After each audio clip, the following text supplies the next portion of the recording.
দেবরের বাসায় গিয়ে অসম্ভব মজার রুই মাছের টমেটো দিয়ে আলু রান্না করেছি। আসসালামু আলাইকুম, আপনারা সকলে কেমন আছেন? আশা করি সকলে অনেক ভালো আছেন।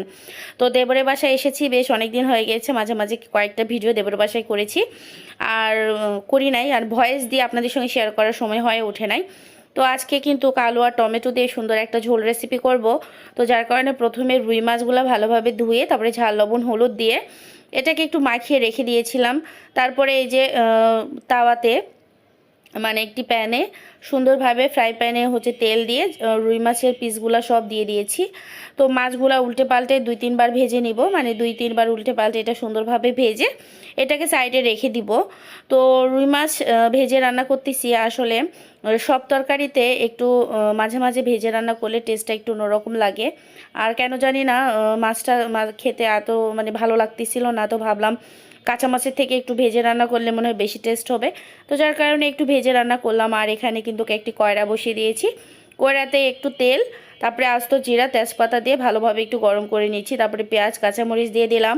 তো দিয়ে দেওয়ার পর ভালো করে ব্রাউন কালার করে একদম ভেজে নিব। আর এখানে দিয়ে দিলাম কিছুটা গরম মশলা, আর দিয়ে দিব লবঙ্গ গোলমরিচ। দিয়ে দেওয়ার পর ভালোভাবে আরও কিছুক্ষণ নাড়াচাড়া দিয়ে এটাকে ব্রাউন কালার করে ভেজে নিচ্ছি। তো এভাবে আমি কিন্তু তালানি যখন করি, মানে বাগারটা দিই, তখন কিন্তু আমি সুন্দরভাবে গরম মশলাটা দিয়ে দিই। এতে করে গরম মশলায় যে ফ্লেভারগুলো থাকে ভিতরে, যে স্মেলগুলো থাকে, সব কিন্তু সুন্দরভাবে বের হয়ে আসে। তো এখন কিন্তু এই যে ব্রাউন কালার হয়ে এসেছে, এখন সুন্দরভাবে পানিটা দিয়ে দিলাম। তো পানিগুলো দিয়ে দেওয়ার পর এখন এখানে ঝাল লবণ হলুদ এটা পরিমাপ মতো, যার যেরকম টেস্ট তরকারি পরিমাপ বুঝে এটা দিতে হবে। তো ঝাল লবণ হলুদ এর কিছুটা বাটা মশলা দিয়ে দেওয়ার পর ভালোভাবে এটাকে একটু মিশিয়ে নেওয়ার পর তারপরে ঢাকনা দিয়ে ঢেকে রেখে দিব বেশ মানে পানিগুলো শুকানো পর্যন্ত। তো এখন কিন্তু এই যে মোটামুটি পানিটা শুকিয়ে গিয়েছে, এখন কিন্তু আলু দিয়ে দিব। এখানে এই নতুন আলুগুলো চারফালি করে নেওয়া হয়েছে, সেই আলুগুলো একদম দিয়ে দেওয়ার পর ভালোভাবে এটাকে কষিয়ে নিয়েছি। বেশ অনেকক্ষণ যাবৎ মানে অফ ক্যামেরায় ভেজে নিয়েছি। তো ভালোভাবে ভেজে নেওয়া হয়ে গেলে এটা সেদ্ধর জন্য কিছুটা পানি দিয়ে দিব। তো এই পানিটা একদম ফুটন্ত গরম পানি। তো গরম পানি দিয়ে তরকারি রান্না করলে বেশ কিন্তু মজা হয়।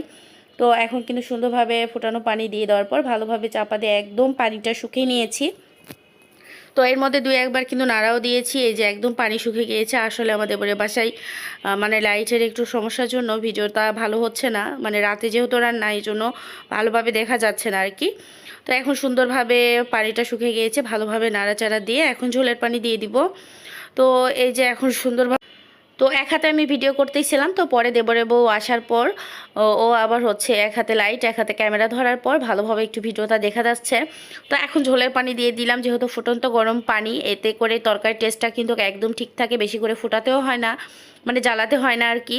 তো এখন কিন্তু ঝোলের পানি দিয়ে দেওয়ার পর দিয়ে দেবো ভাজা মাছ আর টমেটো। তো ভাজা মাছ আর টমেটো আমি একসঙ্গে দিয়েছি। দিয়ে দেওয়ার পর বেশ অনেকটা মানে 5-6 মিনিটের মতো জাল করব। টমেটো কিন্তু এমনি নরম, অল্পতেই গলে যায়। তো মাছটা দিয়ে দেওয়ার পর এখন এই যে টমেটো দিয়ে দিলাম, বেশ অনেকটা দিয়ে দিব, কারণ আজকের রান্না শুধু টমেটো আর আলু দিয়েই হবে। তো এখন কিন্তু সুন্দরভাবে নাড়াচাড়া দিয়ে এখন এটাকে চাপা দিয়ে কিছুক্ষণ রেখে দেবো 5-6 মিনিটের মতো রান্না করার জন্য। আর পরিমাণ মতো আরও কিছুটা ঝোল বাড়িয়ে দিচ্ছি, যেহেতু ঝোলটা আরও কিছুক্ষণ রান্না হবে, এতে করে কমে যাবে। তো একটা তরকারির পরিমাপ বুঝে আমি পানিটা দিয়ে দিয়েছি। তো ঝোলটা ভালোভাবে ফুটতেছে, আরও ভালোভাবে ফুটবে আর কি। তো এর মধ্যে আমার কিন্তু রান্না মোটামুটি কমপ্লিট। আমি টমেটো সিদ্ধ হয়েছে নাকি এটা দেখে নিচ্ছি। তো এখন রান্নাটা আমার মোটামুটি ডান। এখন টালা জিরার গুঁড়া দিয়ে ভালোভাবে নামিয়ে নিব। তো যাই হোক, আজকের এই রেসিপিটা আপনাদের কাছে কেমন লেগেছে অবশ্যই কমেন্টে জানাবেন। ভালো লাগলে লাইক কমেন্ট শেয়ার দেওয়া পাশে থাকবেন। দেখা হচ্ছে নেক্সট ভিডিওতে। আল্লাহ হাফেজ, আসসালামু আলাইকুম।